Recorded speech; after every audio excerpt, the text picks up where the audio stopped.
Good morning, Trellis. My name is Shashmika, grade 8 section Trellis. So today my biology seminar topic is the brain. The brain consists of 2% of our body weight and consumes 20% of our energy and oxygen that we inhale. It is one of the largest part of our body and it is made up of 1000 billion neurons. It is protected by skull and it weighs up to 1300 to 1400 grams. It is made up of many ridges and grooves.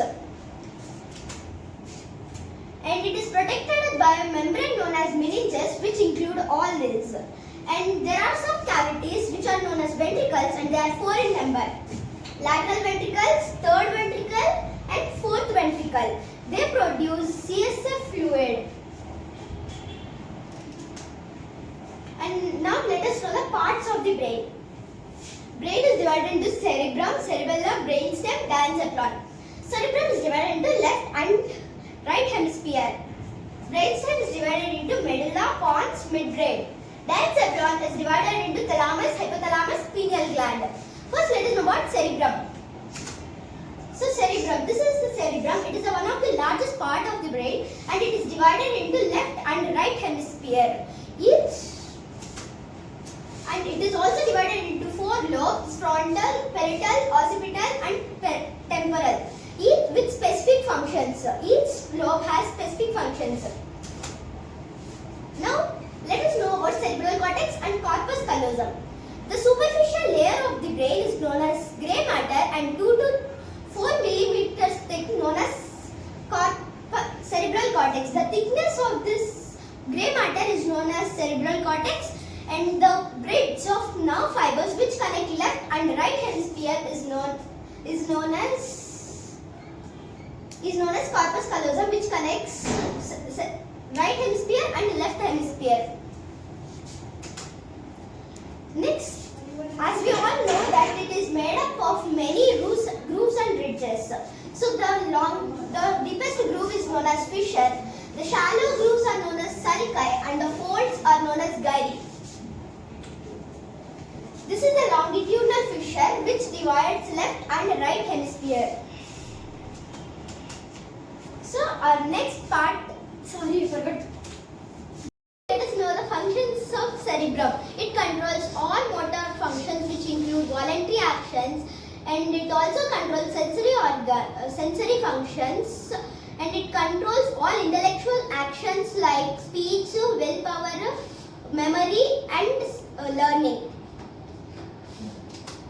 Next, our part is cerebellum. It is positioned behind and below the brain. It is small in size, but it is the second largest part of the brain. And the transversal fissure that divides cerebrum and cerebellum. Now let us know the functions of cerebellum. The main function of cerebellum is to control balance of our body, and it helps in cognition and learning from our past experiences. When decisions are taken by cerebrum, those are implemented by cerebellum. Now let us know about brainstem. Brainstem divides into midbrain, pons, medulla oblongata. First, let us know about midbrain. It is a gateway for the impulses to be conducted for the spinal cord to the brain. Screening of information takes place here before it reaches to high brain centers. The functions of midbrain, it is associated with hearing, vision, motor functions, etc. Now let us know the pons. Pons is a gateway that connects cerebellum to rest of the brain. It is associated with eyeball movement, facial expressions, bladder control, etc. Next, medulla oblongata. It plays a vital role in our body and it is 3 centimeters long. It regulates centers like CV center, cardiovascular center, respiratory center, and it also controls BP, other functions like vomiting, sneezing, hiccuping, etc. And brainstem is continued with medulla, and medulla is continued with spinal cord. Next, last part is diencephalon. Diencephalon includes thalamus, hypothalamus, pineal gland and pituitary gland. But pituitary gland does not belong to nervous system or brain. It belongs to endocrine system which releases hormones. So first let us know what is diencephalon. Diencephalon is the posterior part of our forebrain. Now thalamus. Thalamus is the gateway that connects the it is a gateway of cerebral cortex which is present here. The information, it is an important relay station for the incoming informations from left to right or right to left. Next, hypothalamus.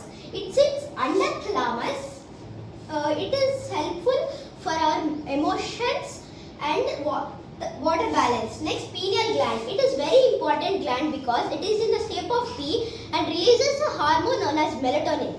Darkness stimulates pineal gland to induce melatonin hormone which induces sleep. Thank you.